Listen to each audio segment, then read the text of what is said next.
Yes, I'm audible to yes. Yes, okay, okay. Good afternoon to all of you. I'm Aditya, and I'm a faculty at NLU Mumbai. And I will start with expressing my regret of two things, especially. I'm not in a very good health, so I couldn't travel all the way, even though I wanted to, because Mumbai and Pune are neighboring cities. Second is my regret of not being able to meet Divya sir, and he is hello, sir. Hi. He's a great mentor, a great philosopher, and I'm very much sure that you might have had a very great session. And and it's a great honor to be speaking to all of you. So I so this position of me is very tricky because I am the one who is actually stopping you from lunch. So I will limit myself to 30-40 minutes, and then we can do a small question answer round, and then we'll end the session. And as I think all of you know, I am here to speak about a very interesting topic. Actually, I want to share my slides. If you can just give me the presenter's rights, it would be great.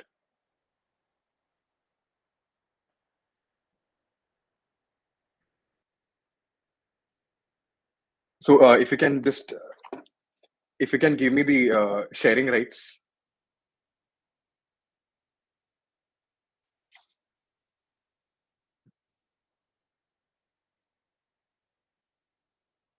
Oh, are you able to see this?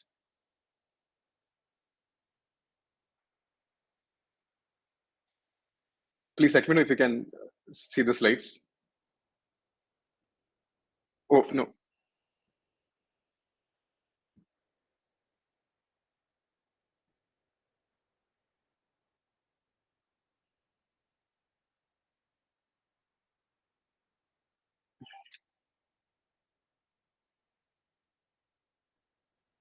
So when I'm trying to share it, it says that I'm not allowed to share the slides.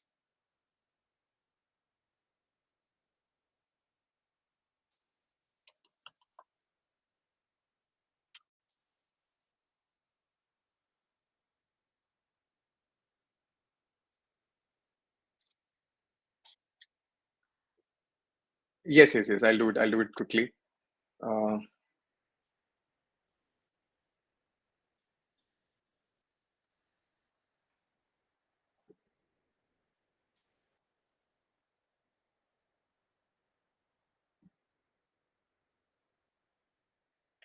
I'm sharing it with the main ID, modern.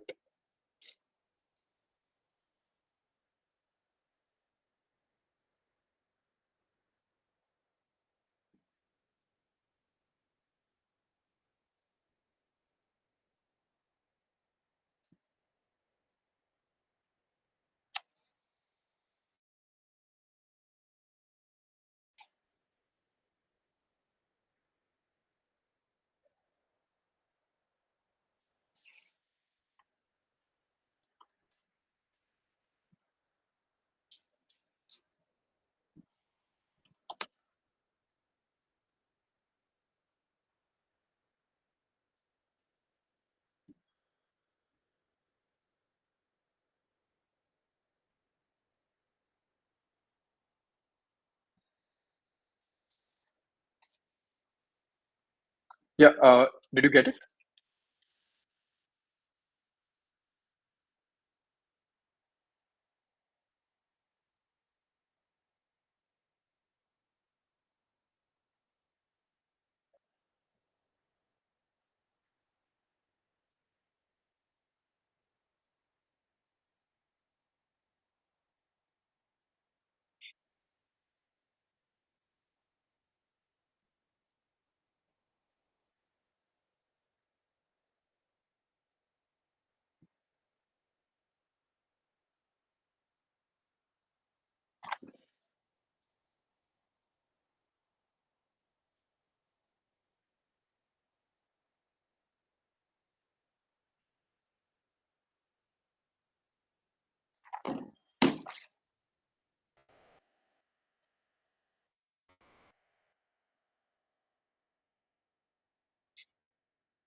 Yeah, yeah. So I'll just take say next. You can move accordingly. Yeah, that would be great. Yeah, sure, sure, sure.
अब अभी हुआ था क्या present? Yes. Could you see my screen in between? Okay. I think I can share the screen, but I'm unable to share the PPT.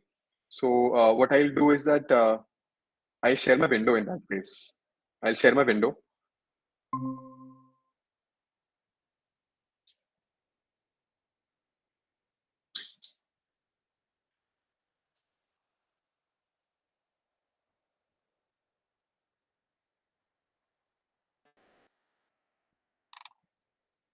Yeah. Are you able to see it?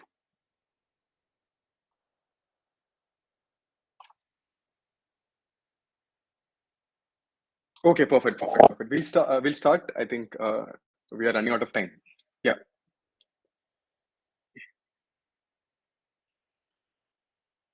Sure. Sure. Sure. Just unmute if you are unable to hear. Okay. Yeah. Yes. So I once again thank all the authorities for thinking of me and hosting this very important conference.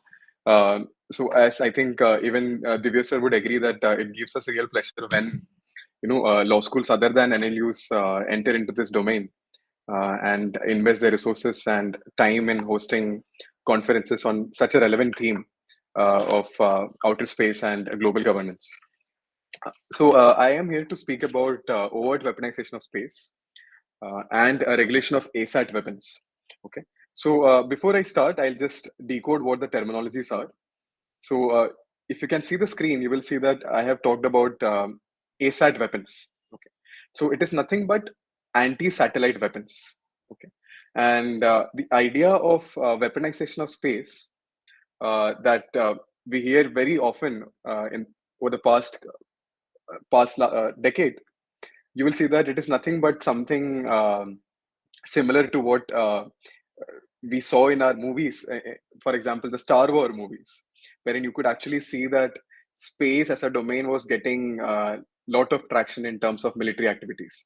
So I am here to talk about this very interesting topic called as overt weaponization of space and how the international space law is regulating ASAT weapons.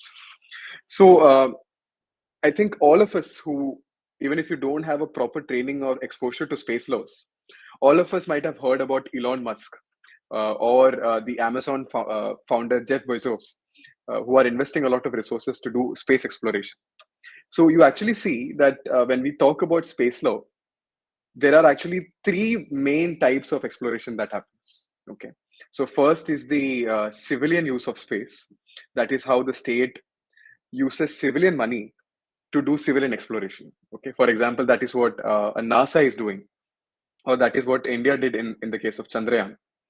The second type of use of space that we see is the commercial use of space.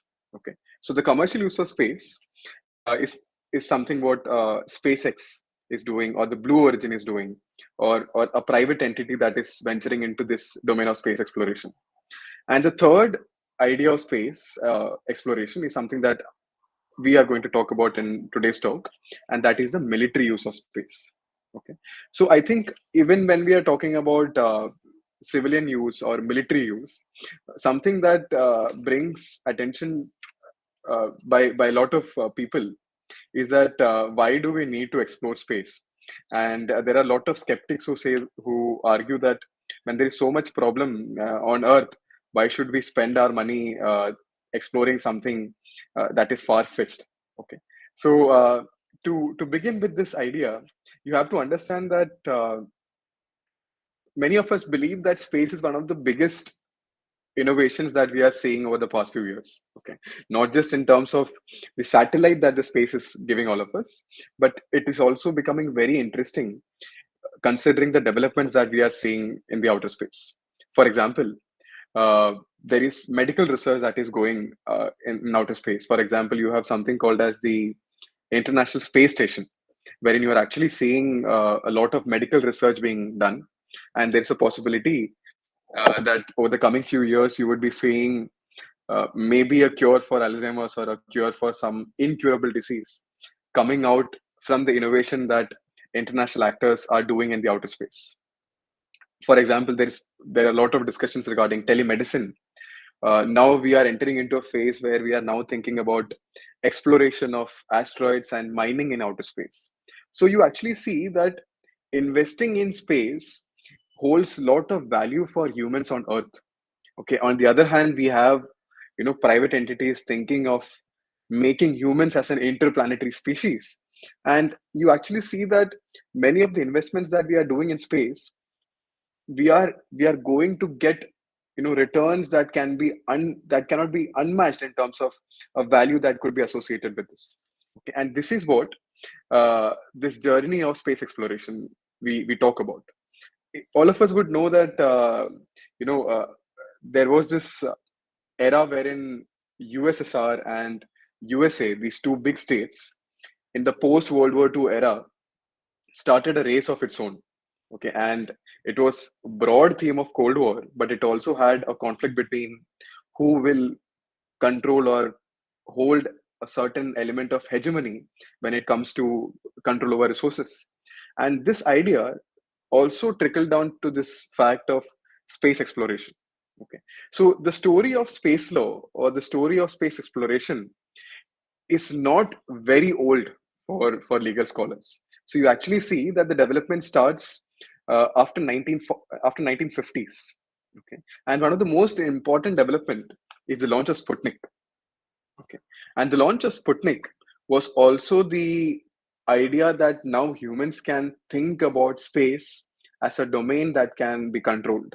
Okay, and if you go back to world history and if you read the articles that were published in 1950s, you actually see that the launch of Sputnik was considered as a success of USSR.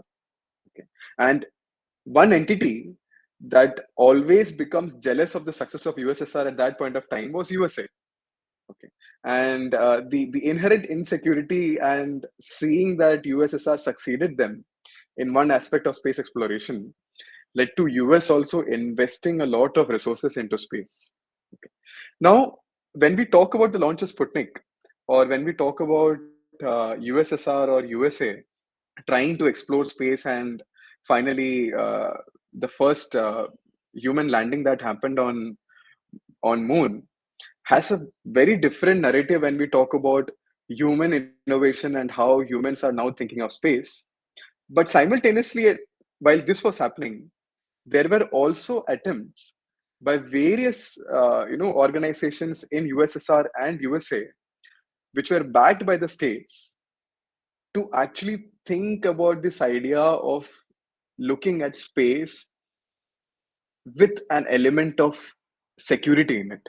Okay, so the element of space security, the element of thinking of the idea that there could be a potential use of space from the prism of military was also going around. Okay, and this is where the narrative of or the story of the idea of putting in weapons in space starts. Okay, and the story that started in 1950s is now the story of $370 billion ecosystem. Okay, now when I'm talking about space being used for medicine, space being used for health, space being used for climate change mitigation, space being used for mining of resources, space being used for high quality satellite technology, this adds to this value of this system of outer space. Okay, and this in itself is becoming an economic model. So if you actually see that in 2021, it was seen that space was a $370 billion economy, and by the time we are entering 2024, you are actually looking at this ecosystem of various initiatives making space actually a 450 billion economy, and it is expected that by 2030 it will be a $600 billion economy. Okay, and you will actually see that a lot of states think of investing a lot in space because it has the ultimate potential to shape human life when we are talking about innovation. While it is celebrated that we are going to do medical tech, it is celebrated that we will be adopting space to mitigate climate change. Something that is less celebrated is the potential of space becoming a military zone. Okay, and you will actually see that whenever you see any element of investment in terms of satellites, in terms of space stations, there also comes an element of giving security to it. There also comes an element of national security, and there also comes an element of how this ecosystem will function, because ultimately any state that wants to uh, develop in terms of uh, expanding its capacity in the outer space will also have to pump in some element of security dynamics into this ecosystem of outer space. And this is where actually you see that the broad discussions of space weaponization and the potentiality of space militarization being discussed. So you actually see that since the launch of Sputnik, there was an inherent fear by few states. Okay, some of the states who were seeing this uh, two big powerful states, the USSR and the US, attempting to dominate outer space, also came with a sense of fear that will these two states dominate or take up the element of sovereignty in outer space. There was a fear that will there be uh, some form of duopoly when it comes to space management. And this fear was also expressed by a lot of states before the United Nations. Okay. So I'm talking about the 1950s. And I think 1950s was the time when I think UN was functioning, if I can say. Okay. So at 1950, there was an element of hope on UN that UN has the potential to solve these set of crises. Okay. I don't think many of us will have the same hope with UN considering what is happening across the world today. But in 1950s, the world was comparatively different and we had an element of hope. Now, when the states took upon this issue before the UN, UN being this new body with so many states joining this institution, the UN tried to regulate this sector. Okay, the UN tried to come up with legislations of global nature that has the capacity to actually uh, control the military activities. And actually, you see that United Nations at that point of time, they come up with multiple General Assembly declarations. They come up with UNGA resolutions. They come up with establishing of institutions on on thinking of this idea of maintaining a peaceful use of outer space. 60s that the United Nations, the, if at all space that in there should be and happening this okay. So you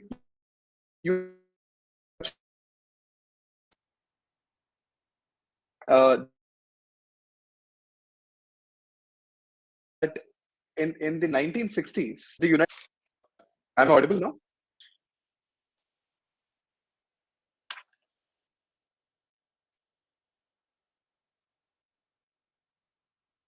Yeah, I'm just I'll just check it again.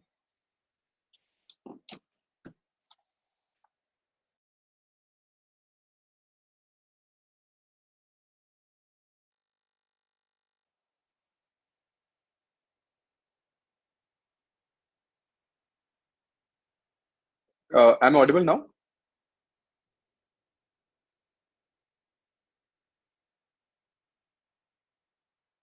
Okay, what was the last thing you heard?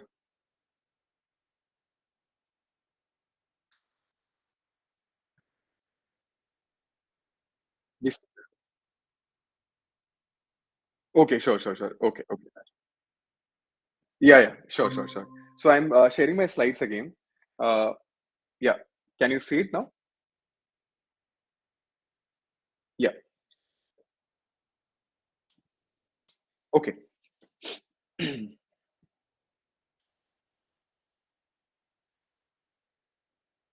Yeah.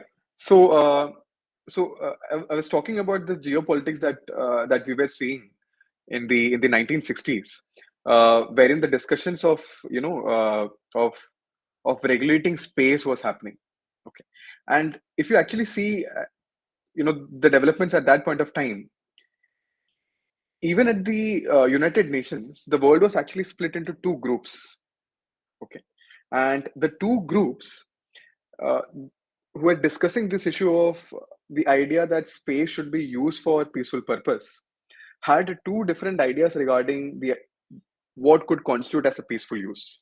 Okay, so if you can see, uh, you will see that the discussions at that point of time were split between the US bloc and the Eastern bloc led by USSR.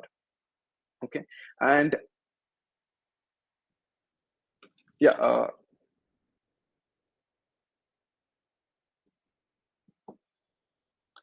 I think I'm losing. Can you hear me?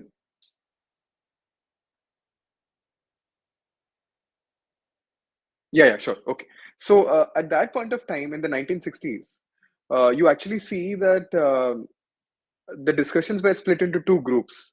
So you had the USA bloc and you had the Eastern bloc led by the USSR.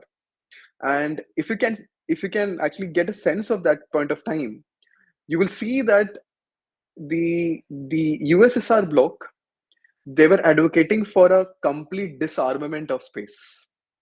Okay, they wanted that space should only be used for peaceful purpose, and they were thinking about a complete disarmament. On the other hand, you had the USA bloc that said that space in space there should only be partial disarmament, and we cannot think of a complete disarmament. Now the idea was the world was split, both of them advocating for two different ideas. Ultimately, what happens is that the United Nations developed this concept called as res communis. Okay, it means that something that is common for the entire community, and this leads to the idea that space should be used for peaceful purpose, but there was no consensus regarding the idea that how should disarmament function. Okay, now what happens is that in 1963 there the world was seeing another development, and the development was the development of nuclear technology. Okay, so in the 1940s you had the USA dropping two big nuclear bombs in Hiroshima and Nagasaki, and you also saw these five members of Security Council testing their nuclear weapons. Okay, and once these five states tested their nuclear weapons, they said to the world that now since we have tested, now all of you should not test.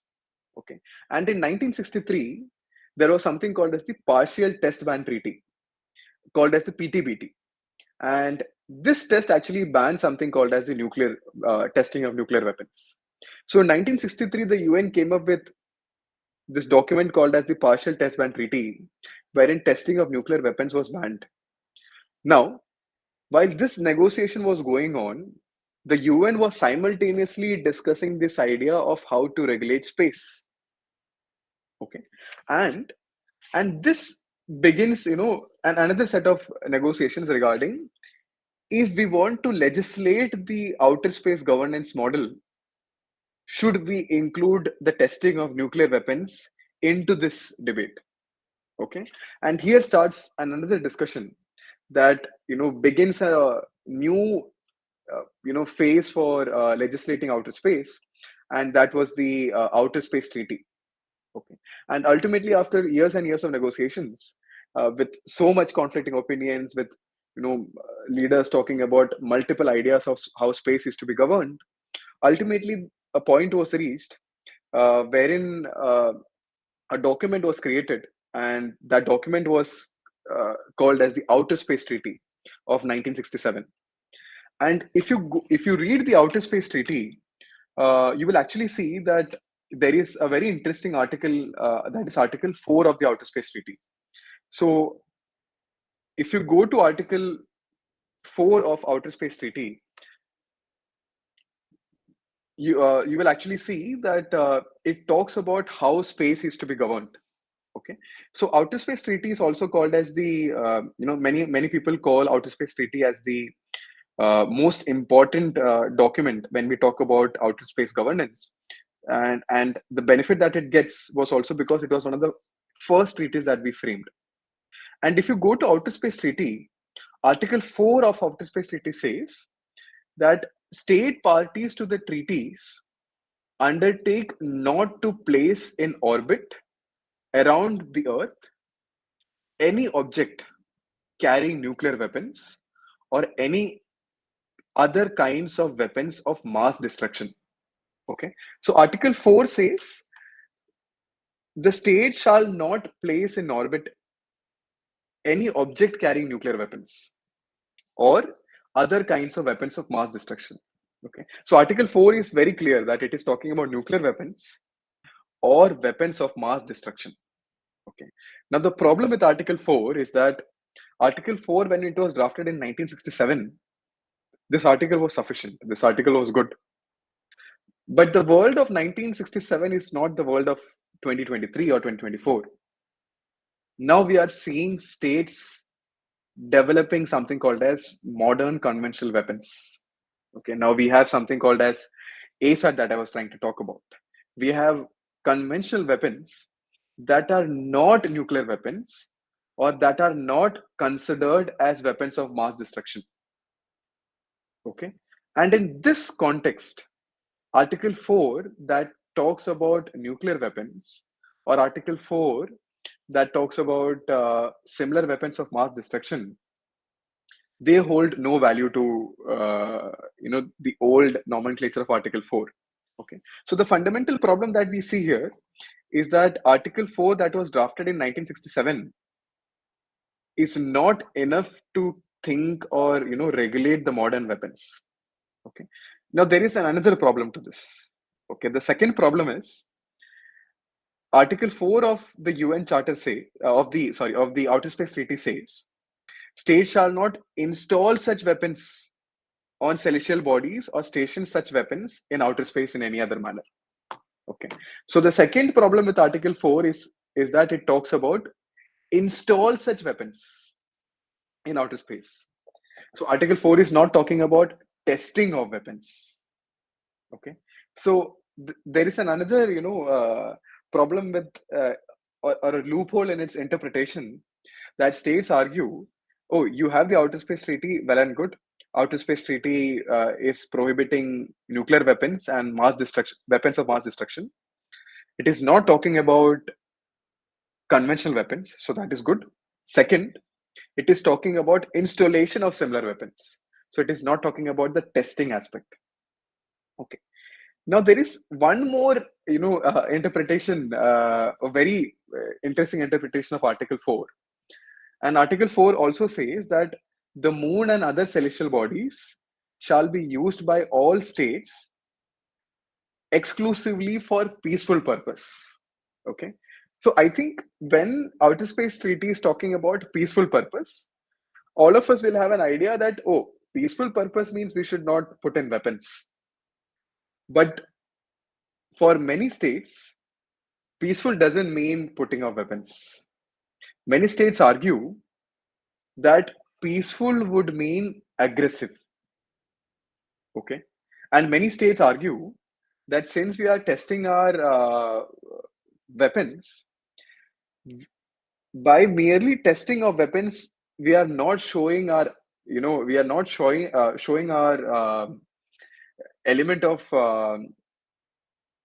element of you trying to bring in some form of destruction in its first place. Okay, and many states actually argue on this idea that we merely testing the weapons in no way mean that we are not peaceful, and they argue that peace can also be there even if states test their weapons.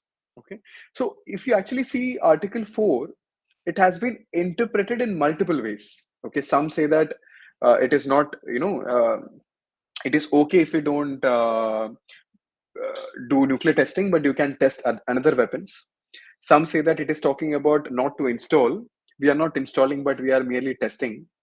And some say that it can be done for a peaceful purpose, and we don't find any problem with the way testing happens in today's context.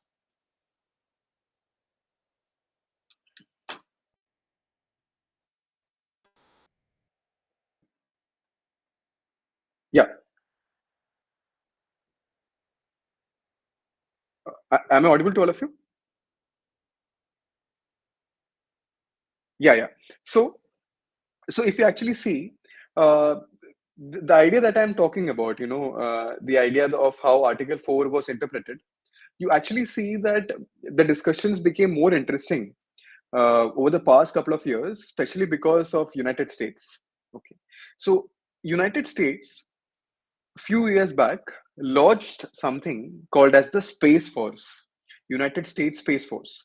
So it is something similar to an army, navy, or air force. US has created something called as a Space Force. It means that just like army, they also think that there's a potentiality that space can also be used by the state for maybe any kind of warfare. Okay, so this was not something in isolation. You actually saw that after United States developed something called as a space force, China developed something similar to it. Okay, and in 2019, the NATO, which is the North Atlantic organization, they actually came together, and their 2019 declaration, all the NATO states came together and said that we have declared space as an operational domain for NATO. And NATO recognized that it is important that to tackle security challenges, we need to regulate space. Okay.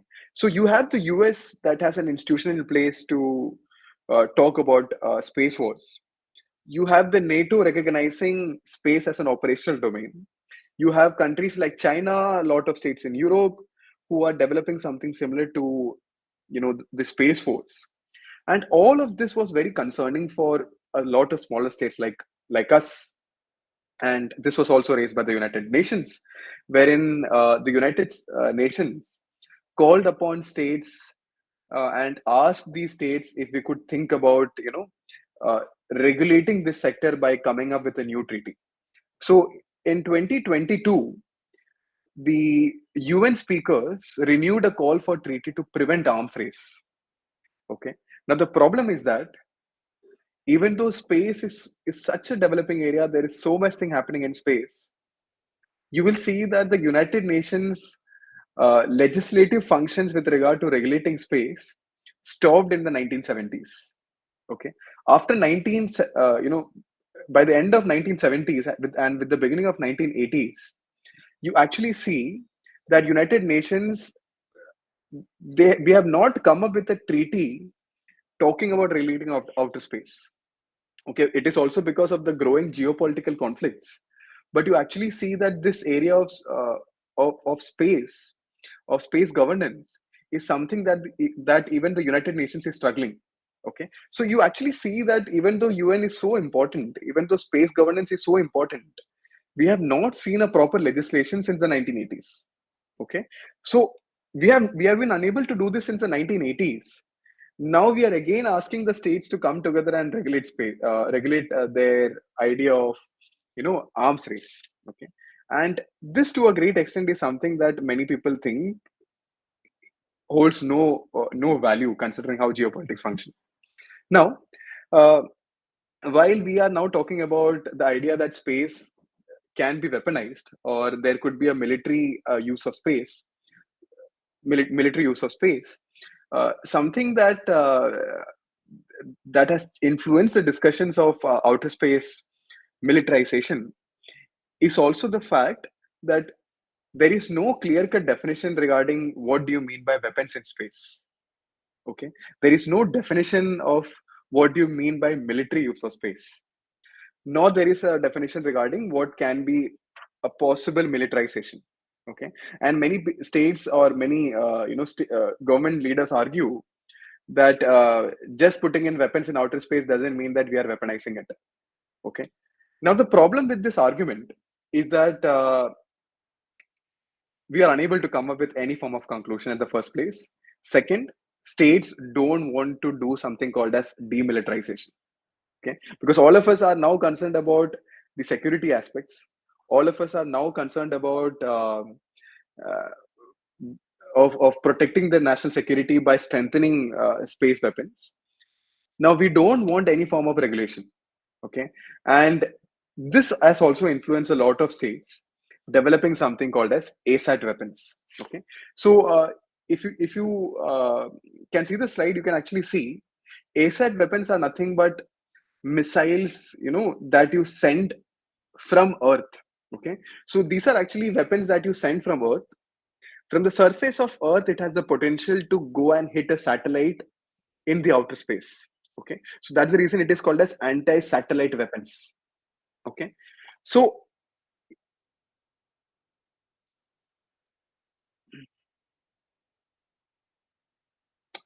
oh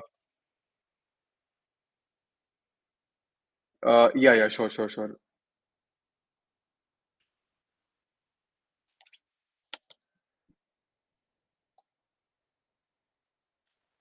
Mm,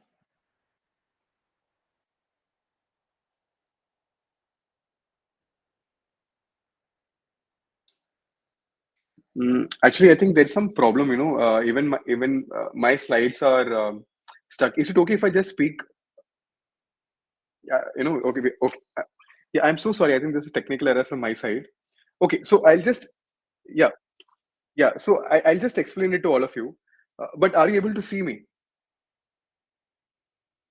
Yeah, sure. So that is great. That is great. That is great. Okay. So basically, anti-satellite weapons are nothing but a satellite, a weapon that you use, and it goes from the Earth surface, and it has the potential to hit something that is flying in the outer space. Okay. So that's the reason it's called as anti-satellite weapons. You send a missile from Earth, it has the potential to hit something, a satellite that is functioning in outer space. Now, this is what we call as anti-satellite weapons. And over the past few years, you have seen that a lot of states, mainly the powerful space exploring states, have tested their ASAT weapons. Okay. And it is also interesting to see that even India tested its ASAT weapons. Okay. So you have the USA, you have France, you have Russia, you have India, China, and these set of states who have tested their ASAT weapons. Okay. And now it is also said that even Israel holds has capacity to do ASAT, but they have not tested it. Okay. And all of these states argue that we are not breaching Article 4 because Article 4 is talking about installations. Okay. And we are not installing something, we are merely testing something. And this is the interpretation that these powerful states give. Okay. And they say that we are doing it, uh, and this is important because uh, ASAT weapons are important to mitigate any forms of national security concern that these powerful states have. And the testing of ASAT weapons also exposes the hypocrisy of a lot of these states. Okay. Something that happened very similar in 1960s, that a group of states tested their nuclear weapons and asked the entire world to not do testing. This is what these states are doing today. We have tested our ASAT weapons. Now these states don't want you to test your ASAT weapons. Okay. And many of these growing states say that this is not fair because you have done it and we also have the capacity to do it. And this division that we are seeing today, wherein one set of states are talking about regulation and stopping of ASAT weapons, the other set of states telling you uh, that we want to do testing, is leading to a different conflict altogether. And this is also leading to non consensus. Okay. And when there is so much non consensus, there is no consensus regarding this idea. We are not in a position to actually regulate this big domain. Now, the problem of ASAT weapons is not limited to merely testing of weapons and that causing destruction. But the problem of uh, doing this ASAT weapons, testing of ASAT weapons, is that since more and more states are doing ASAT weapon testing, and when they hit a satellite, it also leads to a different problem of space debris. Okay, so the thing is that you have one satellite, and this ASAT missile is hitting the satellite. Now the satellite is disturbed, is destructed, and the satellite breaks down into maybe thousands of pieces. So there are thousand new debris. And these thousand new debris that are in the outer space, these thousand new debris also can hit an existing satellite. Okay. So thousand new debris, one of these debris going and hitting a satellite and another satellite, then it getting destructed, that breaking down into pieces. So it is like a Ponzi scheme in reverse in outer space. Okay, one hitting one, and then there is three more debris hitting something else, and this causes something called as the Kessler's effect of creating more and more space debris. Okay, so there is one more problem, that since more and more states are doing ASAT testing, there is also a potential concern of space debris being created. So you actually see that weapons in general are not sustainable. More and more ASAT weapons are making the space itself, creating more space debris and making space governance into an unsustainable model. Okay, so the idea of space security or space weaponization also has an impact on the way we think about how sustainable the outer space would be. But while this was happening, all of us might have seen images of debris in the outer space and all these pictures.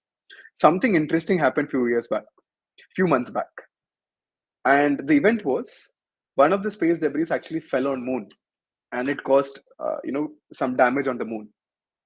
Now we are seeing this era wherein, because of space debris, there is a potential concern on other celestial bodies getting disturbed because of these space debris. Okay. Now the idea is that I started this discussion by saying that, oh, we have so much private investment in space. We are having Elon Musk, we are having Jeff Bezos who are investing their private investment, making this element of commercial exploration of space and space tourism more viable. There is also an inherent fear that will extensive weaponization and militarization also impact the private investment that happens in outer space. Okay, so the idea is that, so the argument that I put forward is that if you actually see space becoming a heavy military zone, there is also a potential of space actors, the private actors, you know, having a constant fear of damage that can occur because of weaponization. There is a fear that if space is not regulated in terms of its military activities, can it lead to destruction, and that can not favor more investment into the outer space. Now this idea of regulating space in a sustainable way, or regulating the use of satellites in a sustainable way, has multiple complexities. Okay, now even if I argue that you should only send peaceful satellites in the outer space, you should not send satellites having an element of weapon in it. Okay, it is very difficult in space tech to differentiate what is a peaceful satellite and what is not a peaceful satellite. Okay, now take an example of a pen. If you can see this is a pen, and if I ask all of you, is this pen a weapon? Okay, so the answer would be no, it is not a weapon, because the primary use of this pen is not to maybe kill somebody. But if I ask you, can this pen be used as a weapon? Okay, then you can say yes. There's a possibility that I can use this pen to maybe cause a damage. Okay, so ideally the pen is not a weapon, but there's a potential of this pen being used as a weapon. Okay, now replace this pen with a satellite. Okay, you can send a peaceful satellite for peaceful purpose. And now think about this.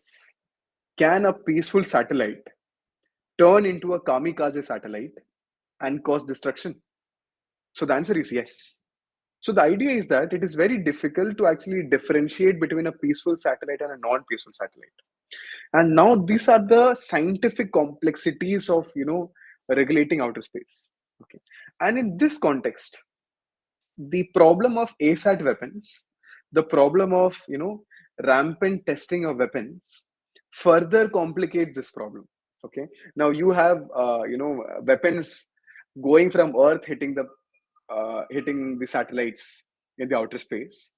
There is a potential problem of satellite itself becoming weaponized. Okay, and in this context, you are seeing private actors trying to build uh, you know uh, stations. You are thinking of doing resource mining, you are thinking of doing medical experiments, you are thinking of telemedicine, you are thinking of climate change mitigation. And now the question that all of us should ponder over is that, can these developments happen in a phased and sustainable way if the constant fear of militarization persists in outer space? Okay, now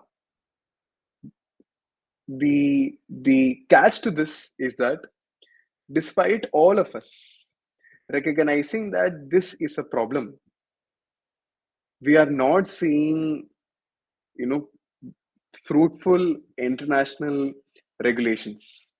Now, the problem is not limited to this. We have not had regulations governing outer space since the past so many years, something that is backed by UN. Now, there is no consensus. Majority of the states don't want consensus. They want to explore space. And if I talk purely from a national security perspective, states want to militarize because militarizing space would be essential. Now, the argument is if all of these things continue, if if the phase of weaponization doesn't stop, if the testing of ASAT weapons doesn't stop, if we are not able to come up with legislation that regulates these space weapons, can space be a next frontier for war? Just like land, air, and water, are we going to see a war that will be fought on the space? Okay, I will not say yes or no, but there is a possibility of this happening. Okay, so I think with this I'll end my talk, and I can take up any questions if there are any.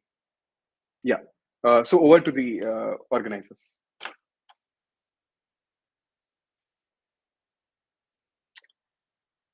Yeah.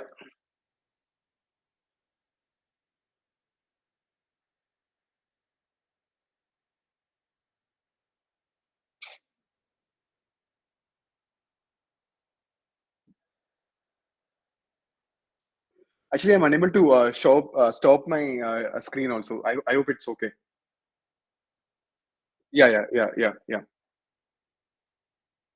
Yes.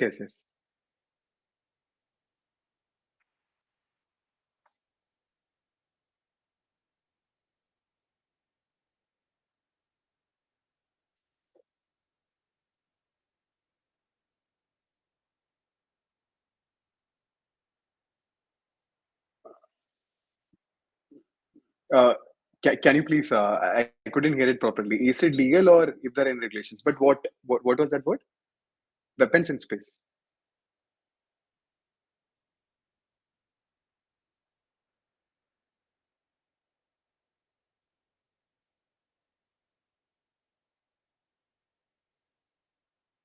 Okay. Okay. Oh, interestingly, this was also the problem of Manfred last year's Manfred moot court. Okay, so I'll try to decode this into a couple of ideas. Okay, so think about this. Okay, if I ask you whether you can send satellites to outer space, the answer is yes. Okay. Now the problem comes up with spy satellites. Okay. Now if you actually see, there's a problem of this associated with even the topic of militarization. Okay. So if you talk about weapons in space, and when we talk about satellites having potential to turn into weapons, so there are kinetic and non-kinetic weapons. Okay.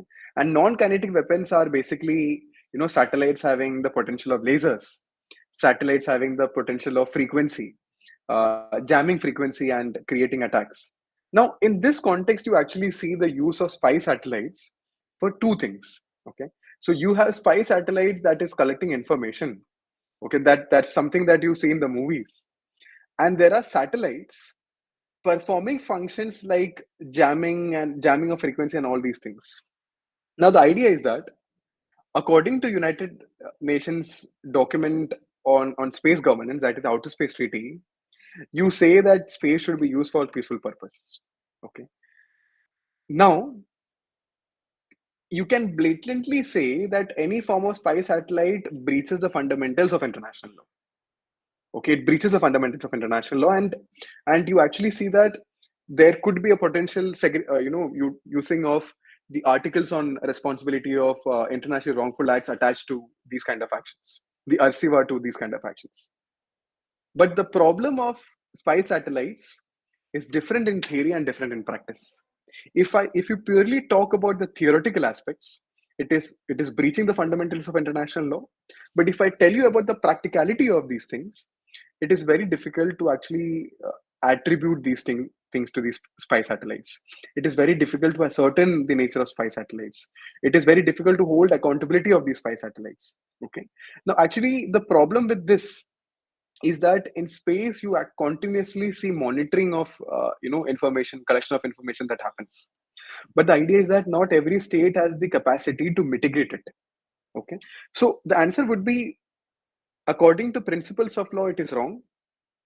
But the way how this ecosystem functions, it is difficult to do it. Okay. It is very difficult to, or I would say it is very, very difficult to actually hold states accountable for it, or to call it as, into rights and wrongs. So that would be my response. Anything else?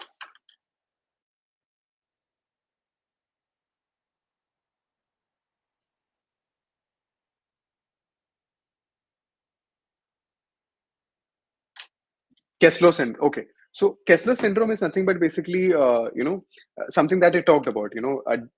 There are debris.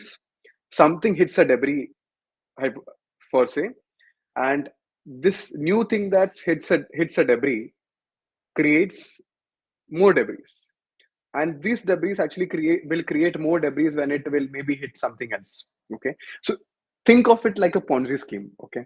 That more and more debris are created because something hitting something, and this increases the number of debris in the outer space.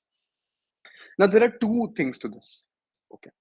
The first is the idea that you have had not UN backed legislations, but you have had debris mitigation guidelines. You have had regional corporations trying to tell you that you should not create space debris and all these things. Now there are certain soft law norms talking about space debris, or the Kessler's effect in a larger way. But the problem with managing space debris is that majority of the debris that you see in outer space are less than 10 centimeters. Okay. So if you can go to the European Space Agency's website, you will actually see something called as the Space Debris Tracker. Okay. And the tracker says that out of 1 crore debris, majority of the space debris are the smaller debris. Okay. And it is very difficult for these agencies to track the smaller debris.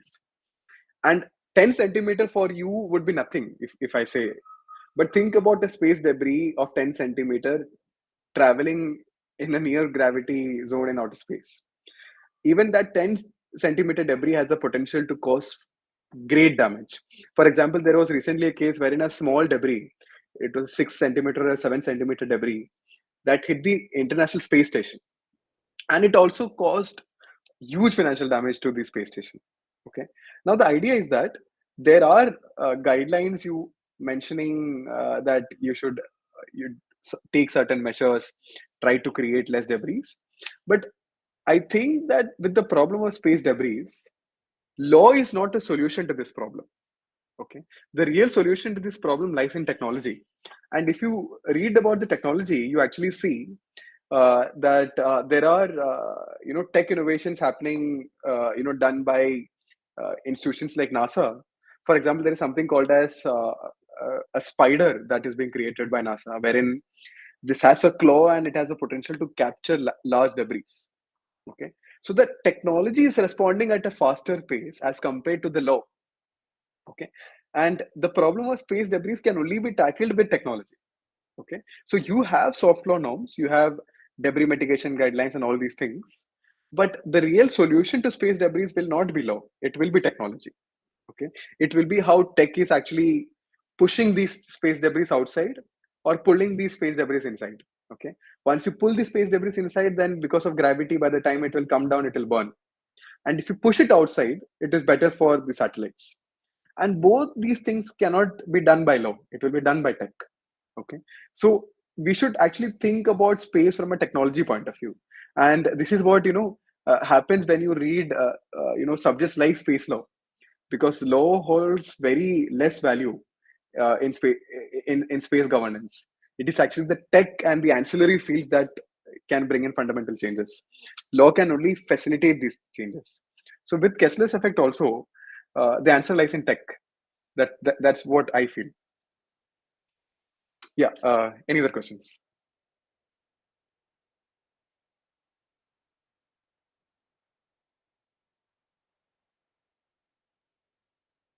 Okay. So before I end, I'll I like to thank the principal the event organizers, especially Sheetal ma'am, for coordinating the event with me. I know that no online presentation can match the experience of talking to you in person, and I'm so sorry that I couldn't travel this time. But I'll make sure that I'll come to Modern Law College very soon. It's a 3 hours drive for me, and I'll come there very surely. And it would be great to meet all of you. And thank you so much. Yes, over to you. Thank you.